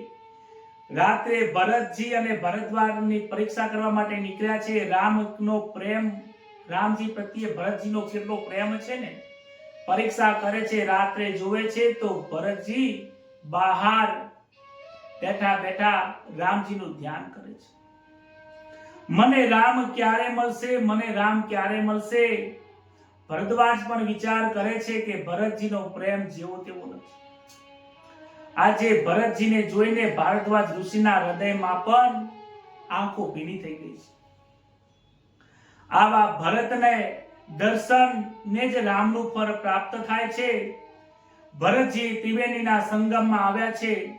ગંગા માતા જોડે ભીખ માંગી છે, મારી બીજી કોઈ ઈચ્છા નથી માં, મને રામજીના દર્શન કરાવો પ્રભુ માં, મને બીજું કઈ જોતું નથી. સાધુઓ ભરતના વખાણ કરે છે, અમારા વૈરાગ્ય કરતા ભરતનો વૈરાગ્ય શ્રેષ્ઠ છે. ભરતજી આગળ નીકળ્યા છે. ચિત્રકૂટના દૂર ત્યાં જઈને ત્યાં સાષ્ટાંગ નમસ્કાર કર્યા છે. સૂર્યનારાયણ અસ્ત થયા છે અને તલેટીમાં તેમણે નિવાસ કર્યો છે. બીજી બાજુ સીતાજીને સપનું આવ્યું. ભરતજીને મળવા આવ્યા છે. અયોધ્યાની પ્રજા આવ્યા છે. અમંગળ વેશ ધરેલો છે. આવું સીતાજીને સપનું આવ્યું. રામજી કહે છે આ સપનું સારું નથી, નક્કી કોઈ દુઃખના સમાચાર છે. રામ લક્ષ્મણ જાનકી પર્ણકોટીના ઓટલે બેઠા છે. ઋષિઓ આવ્યા છે, જ્ઞાન કેરી વાતો કરે છે. ભીલ લોકો દોડતા આવ્યા. કોઈ કહે ભરત નામનો રાજા મોટી સેના લઈને આવ્યો છે, તલેટીમાં આવ્યો છે. પશુઓ ગભરાહટમાં દોડે છે. રામજી વિચાર કરવા લાગ્યા. લક્ષ્મણના મનમાં ઉભાવ જાગ્યો કે નક્કી ભરત આપણી સાથે લડવા માટે આવી રહ્યો છે. એને રાજ્ય મળ્યું તોય હજી સુધરતો નથી. રામજી પણ સમજાવે છે. લક્ષ્મણજીનો હાથ પકડે છે. લક્ષ્મણ ગુસ્સો કરીશ નહીં, તું જેવું વિચારે છે એવું નથી. અરે મારા ભરતજીને તું જાણતો નથી. ભરતને જો સ્વર્ગનું પણ સુખ મળી જાય ને તો ભરતજી એને તુચ્છ ગણે છે, નિરભિમાની છે. અરે ભરતજી કોઈની સાથે યુદ્ધ કરતા નથી. ભરતજી જેવો કોઈનો ભાઈ આ સુધીમાં થયો. ચિત્રકૂટની ટરેમડીમાં બીજા દિવસે ભરતે વશિષ્ઠજીની આજ્ઞા માંગી. ગુરુજી આજ્ઞા આપો, હું ઉપર જાઉં છું. સીતારામ કરતા કરા ભરતજી ચાલે છે. ભરતજીનો પ્રેમ એવો છે કે પથ્થર પણ પીગળી ગયા છે. ભરત દૂરથી રામને જુએ છે. ઋષિઓની સામે રામ જ્ઞાનની વાતોમાં મશગુલ છે. ભરતજીને નજીક જતા બીક લાગે છે કે હું અપરાધી છું. મારા રામજી શું વિચારતા હશે? શું રામ મને ક્ષમા કરશે? શું મને સીતા મૈયા ક્ષમા કરશે? એમને નજરે નજર મિલાવી ફાવતી નથી, ગમતું નથી કે હું કેવી રીતે જાઉં. એ જતા જતા વિચાર કરે છે. પર્ણકુટીની પ્રદક્ષિણા કરીને રામજીના ચરણમાં દંડવત નમસ્કાર કરે છે. ભરતજીનું નામ બધા લોકો ભરતજી આયા, ભરતજી ભરતજી કઈ બોલે છે, ક્યાં છે ક્યાં છે, બોલે છે ક્યાં છે, ભરત આયા, ભરત પણ ક્યાં છે, ભરતજી ક્યાં છે, ભરતજી કહે છે કે ભરત તમારા શરણોમાં પડ્યો છે. રામજી એકદમ ઊભા થયા હતા, જોયું નીચે તો રામજી ભરતજી દંડવત નમસ્કાર કરીને ચરણમાં પડ્યા આંખની અશ્રુ ધારા વહી રહી છે. ભરતજીની દશા જોતા રામજીની આંખોમાંથી આંસુ નીકળ્યા છે. ભરતજીને ઊભા કર્યા છે, ગલે મલાવ્યા છે. આજે જીવ અને શિવની મિલન થયું છે. ચિત્રકૂટ ઉપર જીવ અને શિવનું મિલન થયું છે. ભરતજીની દશા જોઈ શકતા નથી. રામ અને ભરત બંનેની આંખોમાંથી અશ્રુના ધારા નીકળે છે. રામજીના મુખમાંથી એક શબ્દ નીકળી શકતો નથી. પરમાત્માથી વિખૂટો પડેલો જીવ હોય, પરમાત્માના દર્શન થાય એ જીવ પછી શબ્દો બોલી શકતો નથી. ભરતજીનું ચરિત્ર એ વૈરાગ્ય, સીતાજી પરાભક્તિ અને પરમાત્મા રામના દર્શન છે. ચિત્રકૂટ એ ચિત્તનું પ્રતીક છે. જેનું ચિત્ત વૈરાગ્યમાં લાગેલું છે, પરમાત્માના વિયોગમાં છે ને એને પરમાત્માના દર્શન થાય છે. ભરતજીને ખાતરી થઈ છે કે ભગવાન મને ક્ષમા આપે છે. રામજી વશિષ્ઠને પ્રણામ કરે છે, બધાને મળે છે, કૈકેયીને વંદન કરે છે. કૈકેયી દુખી થાય છે. રામજી સમજાવે છે કે તમે દુખી ન થશો, તમારો દોષ નથી. માં કૌશલ્યા માતાને વંદન કરે છે. ત્યારબાદ પિતાજીના સમાચાર લે છે. બધાને આસન ઉપર બેસાડીને પિતાજીના કુશળ પૂછ્યા. વશિષ્ઠજી કહે છે કે તમારું સ્મરણ કરતા કરતા દશરથ રાજાએ પોતાનું શરીર છોડ્યું છે. રામજી વિલાપ કરે છે, બહુ દુઃખ થાય છે, આંખોમાંથી અશ્રુની ધારા વહે છે. કહે છે પિતાજીનો મારા ઉપર અપાર પ્રેમ હતો, છેલ્લે સુધી મારું સ્મરણ કર્યું. રામજીએ પિતાજીના મૃત્યુના સમાચાર સાંભળીને તેમનું શ્રાદ્ધ કર્યું છે. રામજીએ 14 વર્ષ સુધી કંદમૂળનું સેવન કર્યું. અનાજ ક્યારે પણ એમને ખાધું નથી, માટે અનાજ એમની પાસે હતું નહીં, માટે એમને ફળથી એમને પિંડદાન કર્યું છે. પિંડદાન કરવાની જરૂર નથી દશરથ રાજાની પાછળ. જેને ભગવાનનું નામ લીધું હોય એનું તો સર્વસ્વ પિંડ અર્પણ થઈ ગયું છે. ત્યારબાદ જનક રાજા આવે છે, સમજાવે છે બધાને. રામજીને સમજાવે છે કે તમે હવે પધારો, પરંતુ રામજી ના પાડે છે કે મારે પિતાજીની આજ્ઞાનું પાલન કરવું પડશે. ભરતજી બોલે છે ગુરુજી, મારા મનની વાત કીધી છે કે રામજી અયોધ્યા પધારે. 14 વર્ષ તો શું, અમે આખી જિંદગી વનવાસમાં રહીશું. રામજીને કહે છે કે તમે બધા રાજ કરો, તમે બધા રાજ્યમાં જાઓ, અયોધ્યામાં જાઓ, બધા નિરાધાર છે, સનાથ કરો, અને હું એકલો વનમાં રહીને વન ભોગવીશ. અરે હું અને શત્રુઘ્ન રહીશું, પરંતુ તમે બધા જાઓ. રામ લક્ષ્મણ અયોધ્યા જાય, હું શત્રુઘ્ન વનવાસ ભોગવીશું. પરંતુ જનક રાજા ત્યાં આવ્યા, પુષ્કળ વાતો થઈ. સીતાજીનો તપસ્વી વેશ જોઈને જનક રાજાનું હૃદય ભરાયું છે. આસપાસમાં બધા ઘણા લોકો એકત્ર થઈ ગયા છે. ચર્ચા ચાલી રહી છે. ભરત આજ્ઞા માંગે છે. રામજીએ છેલ્લો નિર્ણય જાહેર કર્યો છે. રામજીની આજ્ઞા પાલન કરવું એ તમારા બંનેનો ધર્મ છે. પિતાજીની આજ્ઞાનું પાલન કરવું એ આપણા બધાનો ધર્મ છે. ભરતજીને કહે છે કે ભરત, જો તું કહે તો હું તો જતો રહીશ, હું રાજ્યમાં જરૂર જઈશ, તું કહે છે એમ કરું. પરંતુ પિતાજીના જે વચન છે ને, એમાંથી એક વચન તારે પાળવાનું, એક વચન હું પાડીશ. તારે ગાદીએ બેસવાનું છે. તું અયોધ્યા જા, 14 વર્ષમાં હું પાછો આવી જઈશ. ત્યારબાદ હું ગાદી સંભાળી લઈશ અને 14 વર્ષ સુધી વનમાં હું રહીશ. ભરતજીએ વધારે આગ્રહ કરી શકતા નથી. ભરતજી 2 હાથ જોડીને વંદન કરે છે, આંખોમાંથી આંસુ વધે છે. કહે છે મહારાજ, તમારા વગર હું જીવી નહીં શકું, કાંઈક મને આપો તમારી સેવા કરવા માટે. રામજીએ પાદુકા આપી છે. ચરણ પાદુકા મસ્તક ઉપર મૂકીને ભરતજીને એમ લાગ્યું કે સીતા રામ મને મળ્યા, હવે હું એકલો નથી. ભગવાને એમને ચરણ પાદુકાને મસ્તક ઉપર મૂકીને ઘરે આવે છે. પાદુકાને પૂછીને આજ્ઞા મેળવીને ભરતજી બધું કામ કરે છે, નિત્ય સેવા કરે છે.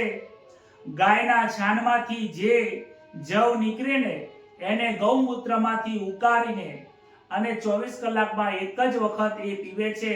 આવી રીતે એમને ઉપવાસ કર્યો છે. દર્ભની પથારી પર સૂવે છે. કહે છે કે વનમાં રહીને વનવાસી જીવન જીવવું એ અઘરું નથી, પરંતુ એના કરતા પણ રાજ્યમાં રહીને વનવાસી જીવન જીવવું એ ખૂબ અઘરું છે. ભરતજીના પ્રેમને વર્ણન થઈ શકે એવું નથી. જગત જે રામનું સ્મરણ કરે છે, તે જે ભરતનું સ્મરણ કરે છે, એ ભરતજીના પ્રેમને, રામજીના પ્રેમને પ્રાપ્ત થાય છે. રામજી અને ભરતજીનો જે પ્રેમ છે એ અદ્વિતીય પ્રેમ છે, અલૌકિક પ્રેમ છે. ભરતજી એ જીવાત્મા છે અને રામજી એ શિવ છે. ભરતજી જેવો પ્રેમ, ભરતજી જેવો જ્યારે કોઈ જીવાત્માને વિયોગ મહેસૂસ થાય છે ને, ત્યારે આ જગતમાં પરમાત્માની પ્રાપ્તિ થાય છે. આજની કથાને આપણે અહીંયા વિરામ આપીએ છીએ. વિયોગની કથા હતી, આજે અલ્પ વિરામ આપીએ છીએ. આવો પ્રભુની કથાને શ્રી રામચંદ્ર ભગવાનના ચરણમાં મૂકીને અલ્પ વિરામ આપીને હરિનું નામ લઈએ.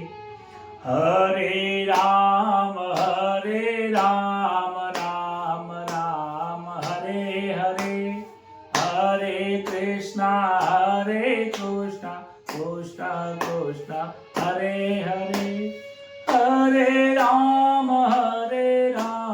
રામ રામ હરે હરે, હરે કૃષ્ણ કૃષ્ણ કૃષ્ણ હરે હરે. કૃષ્ણ કનૈયા લાલ કી જય, રામચંદ્ર ભગવાન કી જય. નમઃ પાર્વતી પતય, હર હર મહાદેવ. આજની આ વિયોગની કથા હૃદયને બહુ સ્પર્શ કરી જાય છે, એટલે વધારે બોલાતું નથી. કથા હૃદયમાં ઉતરી જાય છે, હૈયું ભરાઈ જાય છે. બસ વધારે નહીં બોલી શકાય. જય શ્રી કૃષ્ણ. શુભરાત્રી.